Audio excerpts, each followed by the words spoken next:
Okay, we're recording now. All right. Oh, hi.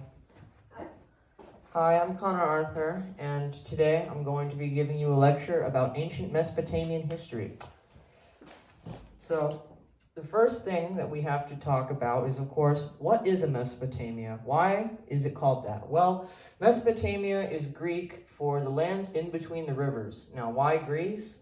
Why Greek? Well, because a lot of our sources about this particular area are actually written from the perspective of Greek people who were visiting it. Because, they had writing and that survived a lot longer than the writing of the Mesopotamians did. I have to get closer. Oh, that's all right. So the two rivers that form this land is the Tigris, which is the northern of these two rivers right here. That one is the Tigris, which starts in the Caucasus. And then the Euphrates River, which starts in Anatolia, or modern-day Turkey. So it is one of the original cradles of civilization. This is one of the first locations where civilization appeared, alongside the Indus Valley in India and China. Probably the Yellow River Valley in China. Although there's still debates on which place in China developed civilization the first. So in the Neolithic period, or basically in English, the New Rock Time, which is the latest end of the Stone Age, where people started to live into towns, and, well, not really towns, more like groups of houses put together is kind of what a Neolithic settlement looked like. They also invented agriculture, too. That was the main revolution of the Neolithic period, other than people starting to build houses instead of living in caves. So it's about 10,000 years ago. So pretty far back. Not much is known about the Neolithic period because it is so remote. And most of what we do know about the Neolithic period is due to archaeology of various sites. So this one is called Göbekli Tepe, and it's in Turkey, I believe. And what was the most significant thing about this particular settlement is that it has these pillars. You see those? Which we have no idea why the people built them. It's kind of like Stonehenge. We don't really know what it's all about. But, most people theorize it had something to do with the primitive religion of the inhabitants of that place. So, not a whole lot. They didn't even have pottery yet. That's how old the Neolithic time is, that it's actually pre-pottery. So, this is what Neolithic houses have been reconstructed, what they might be theorized to look like. They might even be familiar to you like the Pueblo Native American houses from the Southwest. They kind of look like that. And also, as you can see, they have these ladders here, and they entered through the roof of their houses. They didn't have doors. So the door here on the side of this building, that's a modern extraneous detail. So what did they have on the top? They had a bit of a trap door.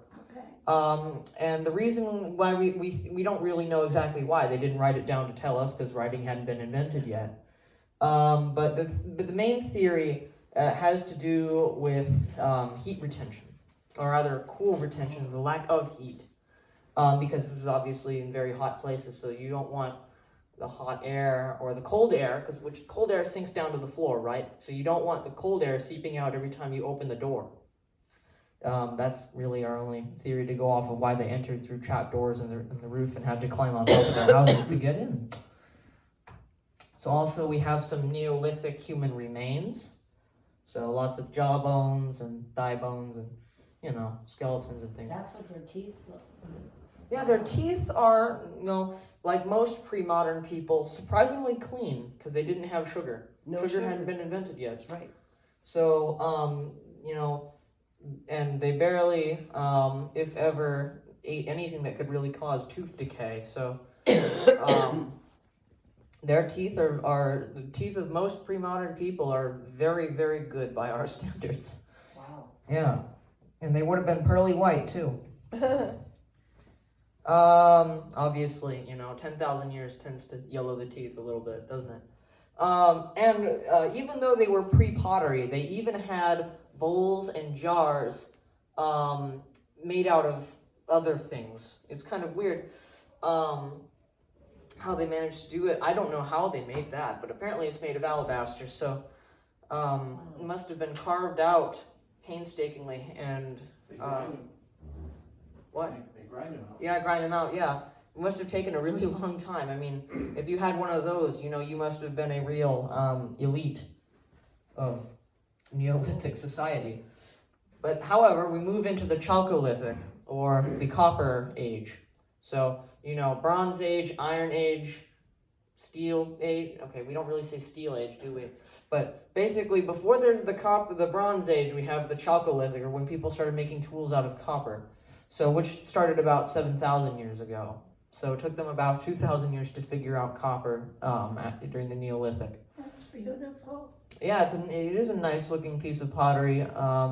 So yes, they invented pottery, and this is actual real pottery, one of the earliest examples that we have. And that happened, people figured out copper before they figured out pottery, which is pretty interesting to think about. So eventually around 6,500 BC, a culture called the Ubaid culture appeared, which was the ancestor of all of the future Mesopotamian civilizations.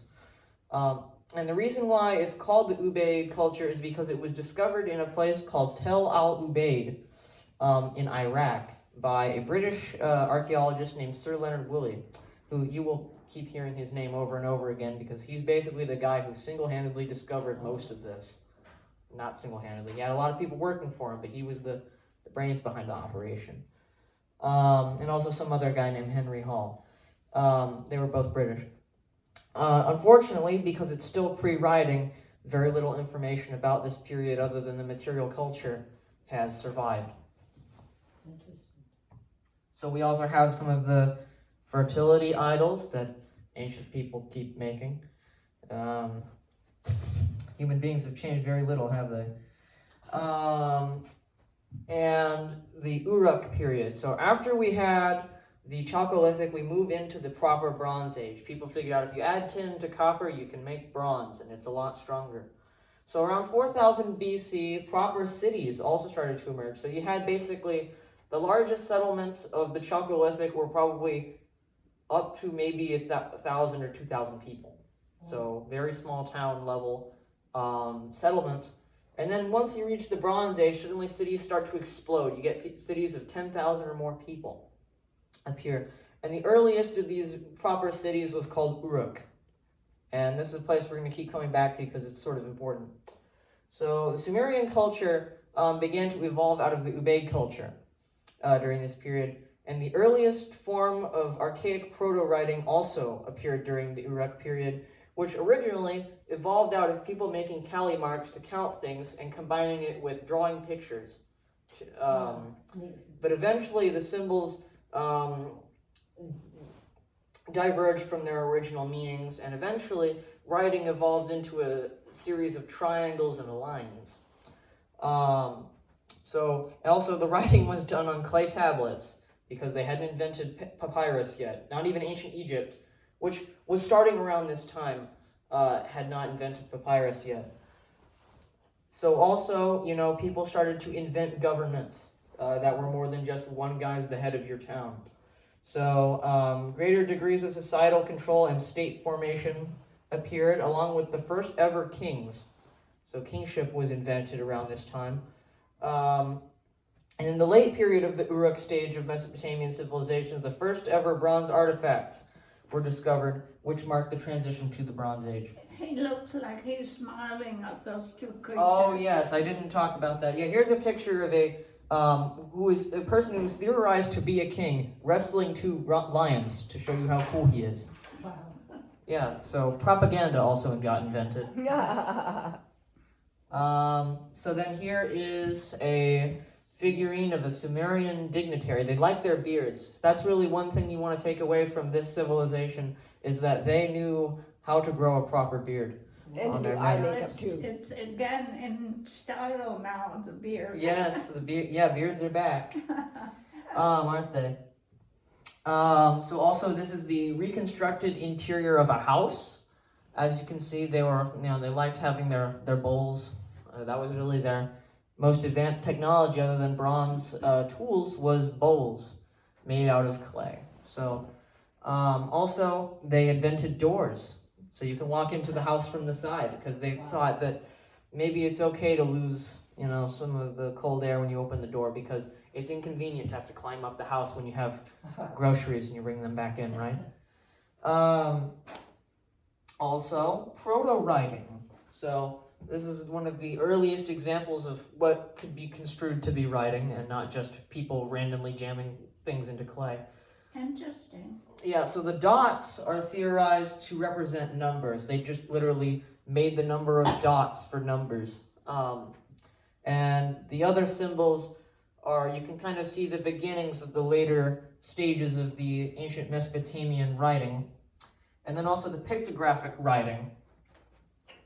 So this is what the meanings of these are theorized to be. We don't have any exact translations or anything, but basically people have kind of decided that these are what they mean. Obviously, you see up here, fish, it's a literal fish drawing. Oh, yeah, that's But some of these are a little bit more abstract. barley's obvious. Yeah, because it's literally is a piece of barley, isn't it? So here we have a map of the different places that were starting to appear. So you can see that Uruk here is based in the extreme south of Mesopotamia.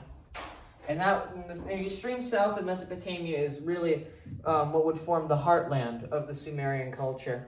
But in the north, and I'll talk about the other... That's Iraq today? Yes, this is modern Iraq. I forgot to mention that.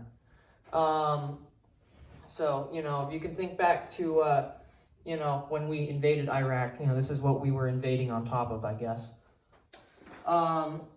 So, we have lots of these little cities. A lot of them have their modern names, or the names of modern places that are near them put over them, but mostly these are the ancient names for the places. Also, there was other towns based in the Sumerian culture. There was Nippur and Umma at that time, but other towns would also come later. Go back one. So most of those towns were Of a couple thousand people. it'd be where the Kurds are at today? Am I right? Well, That's most of probably- Iraq are Arabians because of the Islamic conquest. Isn't that where the Kurds are today though? Well, there are Kurds. Yes, they are an ethnic minority in Iraq. So that's where they're at, is at the top of it, right? Yeah. Well, up here is Assyria, which Assyrians still exist as a modern ethnic group. Actually, they're one of the only ethnic groups that have survived from this far back in history. One of the oldest, despite attempts at genociding them, which we might talk about. So here's another writing tablet, but this time we don't know if that person was actually trying to write, or if he just got bored and started poking holes in a piece of clay. And this one is actually from Iran. Now, because Iran is not part of Mesopotamia, I don't go into detail about it, but at the same time as the Sumerian culture emerging, there was a culture in Iran called the Elamites, sorry. And they were one of the main cultures that competed with the Sumerians in the early days of the Bronze Age.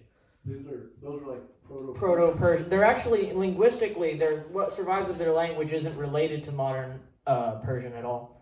They were just kind of a one-off culture that happened to be in the same area, and then they went extinct. And then the actual Iranians were actually a migratory group that came in later. Yes. So then things really started to get the ball rolling. You have these little cities, and sometimes they have, their kings were one-offs. They didn't have dynasties yet. And then somebody figured out, what if I train my son to be the king after me? That's pretty sweet, isn't it? So enter the early dynastic period. So in 2900 BC to 2350 BC, writing had become advanced enough to record details about societies. Because previously, writing was basically just a way of tallying how many things you have.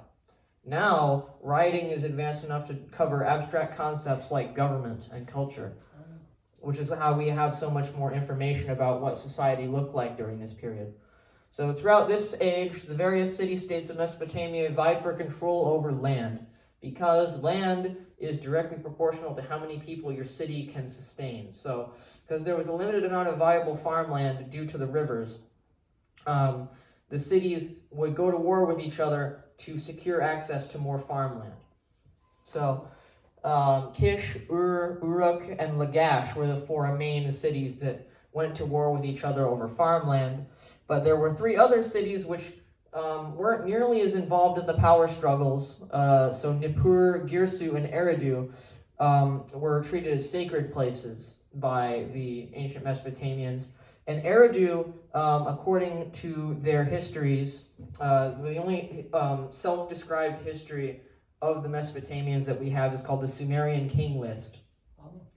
And the Sumerian King List, the first line of the Sumerian King List says, the kingship descended from heaven and the kingship was in Eridu. So, according to their own histories, kingship was invented in Eridu. So they was treated as a holy city. You couldn't declare war on Eridu. They had their farmland, and that was how much they were going to have. So this is also the time period of the legendary / possibly real but mythologized King Gilgamesh, who is the subject of the earliest known piece of literature, which we will discuss. There was also, I talked about the Sumerian King List, and the Sumerian King List, however, probably shouldn't be taken too seriously because some of the kings on that list are said to have ruled for like 6,000 years. So-and-so was king for 6,000 years. I'm like, I don't know about that. So whatever. But some of the later kings on that list had a little bit more realistic lifespans, so maybe that part of the list can be considered somewhat real. So the helmet here possibly belongs to a person named Mes-Kalamdug. Now, they hadn't figured out names yet, really. Who was allegedly the founder of the first dynasty of Ur, or the person who figured out how to have your son be the next king. Because before that, they would just kind of, figure it out. We don't know how they chose their king. Can I ask a question? Yes? How long was the life expectancy for those Oh, well, that really depends. They were pre-modern people, so they probably wouldn't have lived as long. Not very long. You probably get your 40s if you were lucky. So, however, the Epic of Gilgamesh, which is the first ever written story, probably earliest surviving one until we find a tablet with an even older story on it.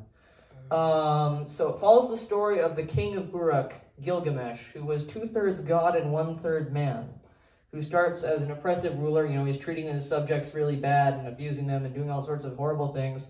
So the gods created an equal to Gilgamesh named Enkidu, who fights Gilgamesh, but then they become bros. So, everything's all good between Gilgamesh and Enkidu. And Enkidu tells Gilgamesh to not be so rude to his subjects. So then they go on a quest to the cedar forest, which is probably Lebanon, because even back then Lebanon was famous for cedar trees. And they slay a giant named Humbaba, who was the guardian of the forest. And after that, they defeat the goddess Ishtar, who tries to use a monster called the Bull of Heaven to kill Gilgamesh. Enkidu dies to the Bull of Heaven, and then Gilgamesh goes on the quest to the end of the world, because the Mesopotamians thought the world had like an actual limit to it. They didn't know it was round yet. And find the secret of immortality. I'm not going to tell you how it ends, though, because that would be spoilers. And I don't want to cover the whole rest of the story. And it was discovered in the ruins of Nineveh, which is another town that you might have... It's in the Bible. In the 1850s by Sir Austin Layard, who was a British archaeologist. And the reason why all these British archaeologists are going in and discovering these ancient Mesopotamian things is because after World War I, Iraq was a British mandate. It was under the British control. So the British archaeologists basically had free reign to go in there and conduct archaeological excavations. So this guy is Sargon of Akkad, who was basically the first ever king to figure out, hey, what if I just conquered the whole world? And to them, it was the whole world. So he created the first ever empire. And so basically, most of South Mesopotamia was under his rulership, which was the largest state ever created at that time. So he's rather famous throughout history. And here is a bronze mask of his face. Wow. Yeah, it looks pretty good. I mean, they figured out their bronze working pretty well. And then this is a map of the world according to the ancient Mesopotamians. So, as you can see here in the center, obviously because it's their worldview, the center is right here with Mesopotamia, and that's Uruk. And then over here on the left are the mountains of Lebanon, and over here on the right are the Zagros Mountains of Persia. And they believe that there's a water over here on the left and water over here on the right. And they believe that the sun traveling through the sky went into a tunnel underground.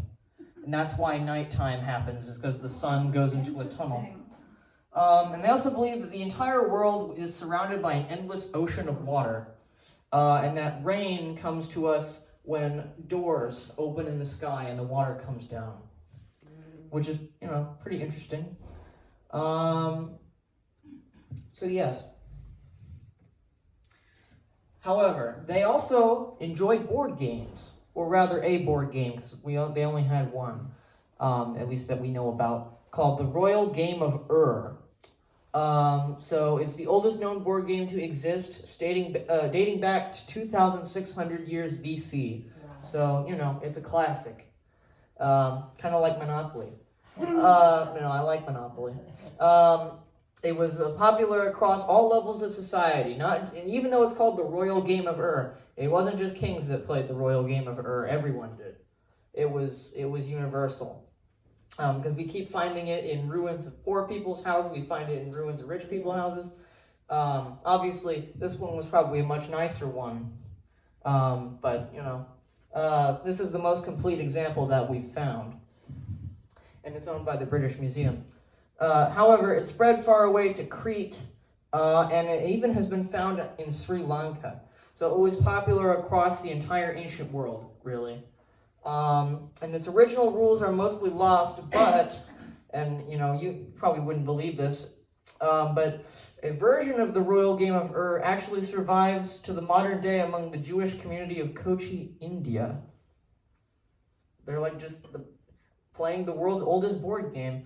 And nobody actually figured this out until they looked at the boards that they were playing with, and they're like, that looks like the Royal Game of Ur. Turns out it basically is.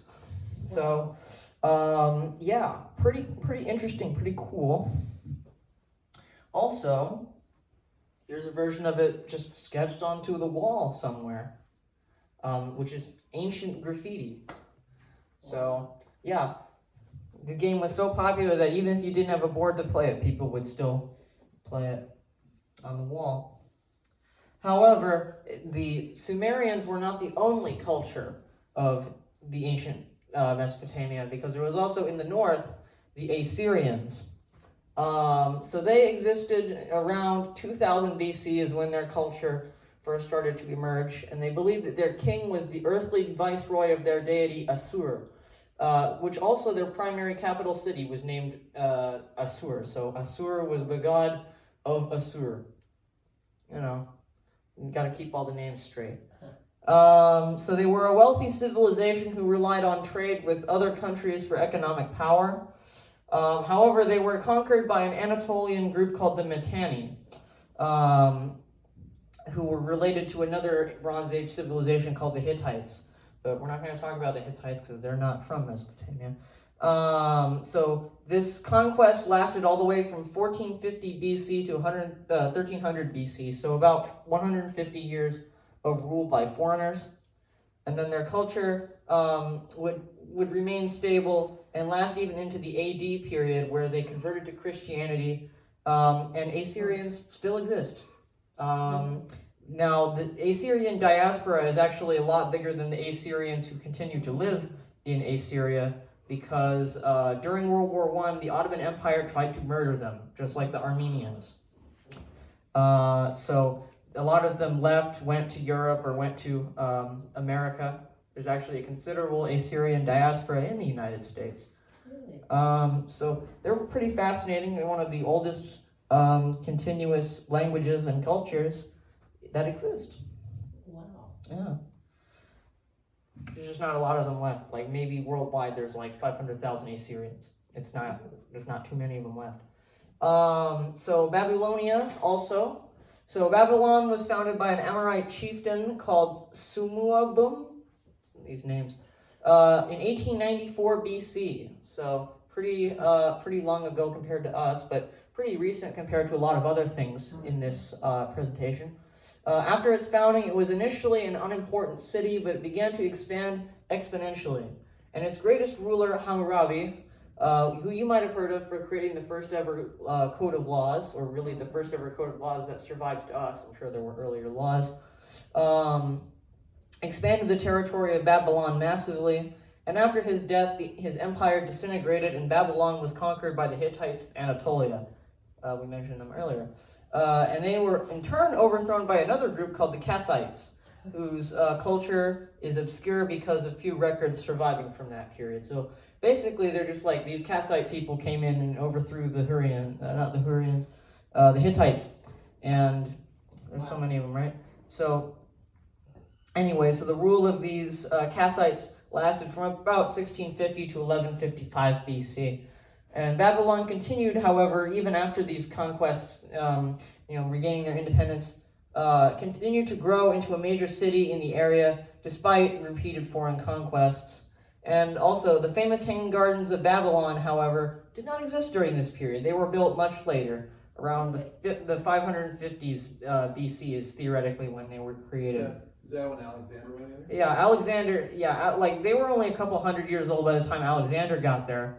And Alexander lived in the 300s BC, so way after this. To Alexander, these people would have been as far back as our medieval ancestors, if not earlier.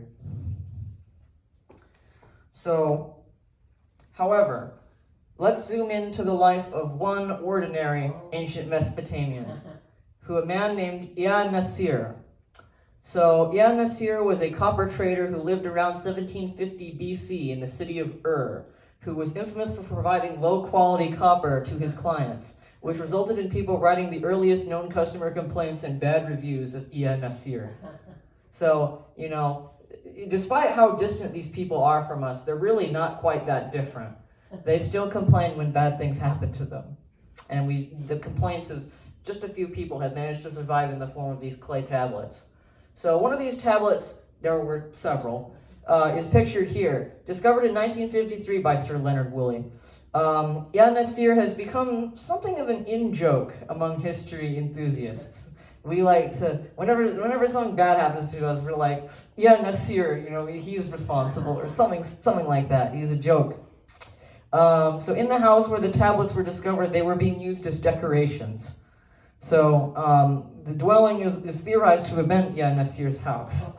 So basically, he takes these complaint letters that he's been given, and he sticks them on the wall as trophies. At least that's how we like to think of it. So here is the archaeological site of and this down there is the house of Nasir.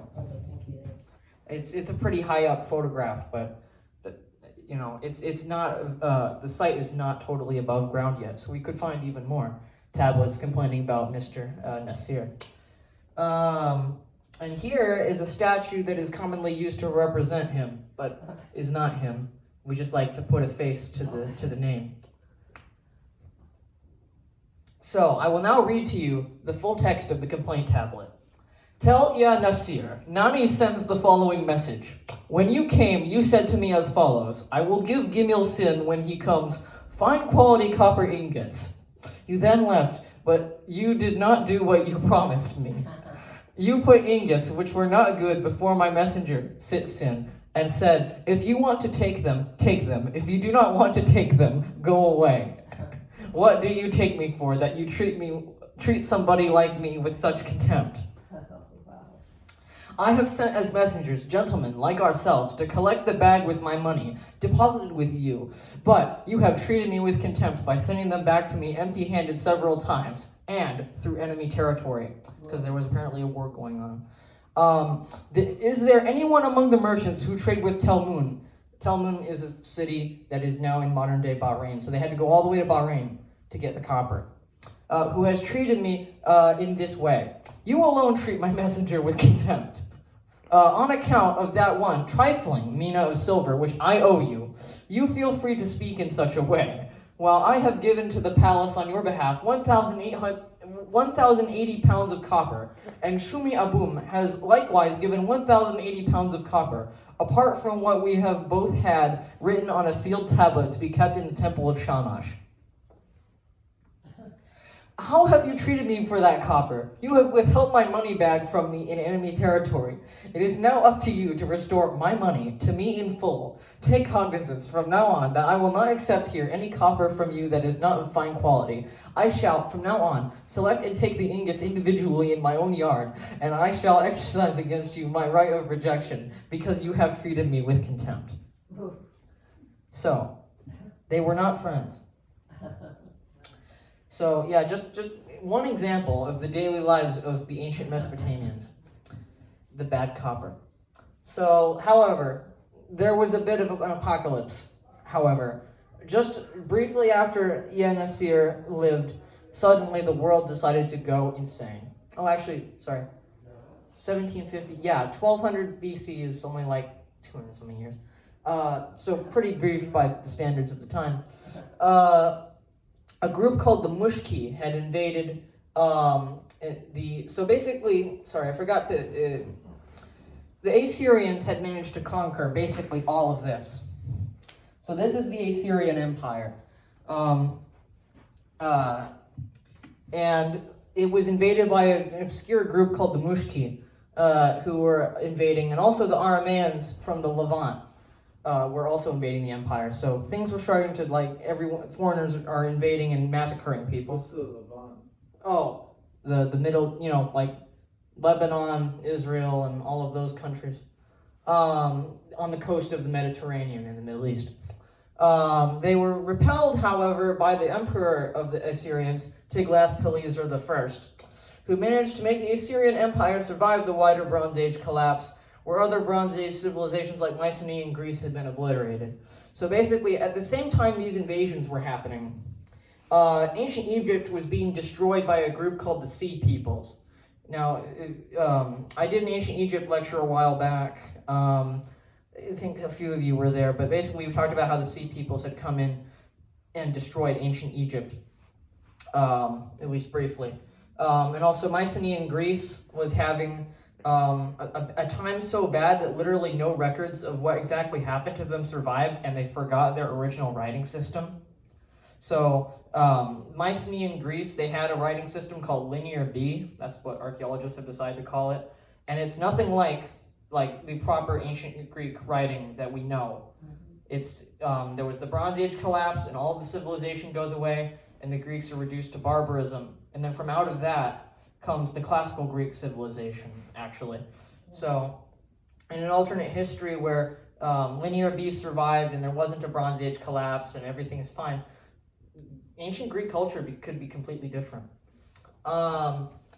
However, but the Assyrian Empire managed to survive the Bronze Age collapse just barely. It was hanging on for dear life. Eventually, however, the lands of Mesopotamia were conquered by the rising Persian Achaemenid Empire, ending the Neo-Babylonian Empire, which had taken over after the Assyrians.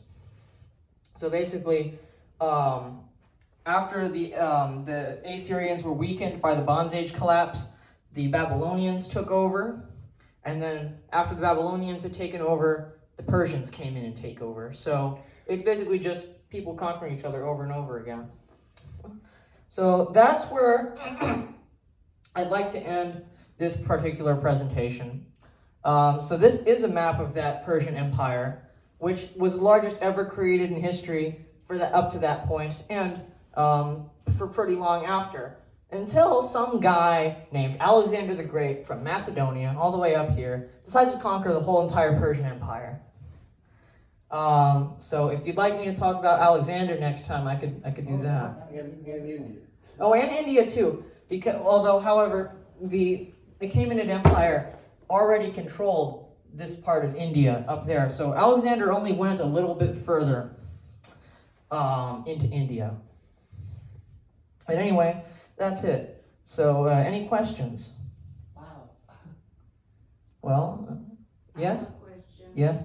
A long time ago, earlier today, you mentioned that, there were different areas, and then all of a sudden you talked about one called Lebanon. And Oh, yes. How is that important? Well, because in the Epic of Gilgamesh, the reason why they mentioned them going to a cedar forest is because that would have been considered exotic to the ancient Mesopotamians. Show where Lebanon is. So Lebanon is right here, and it is actually a fairly temperate area of the Middle East, and that's why it has cedar forests. So the Mesopotamians, living in this total desert with basically no trees, had to go all the way to Lebanon to get wood. Almost that entire area that they're showing down through there has no trees. So it is incredibly hard to get wood, so everything was made from brick. I see. Yes, so in order to make the quest that Gilgamesh and Enkidu were going on even more exotic to the ancient Mesopotamians, they had them go all the way to the west here, to the cedar forests of Lebanon.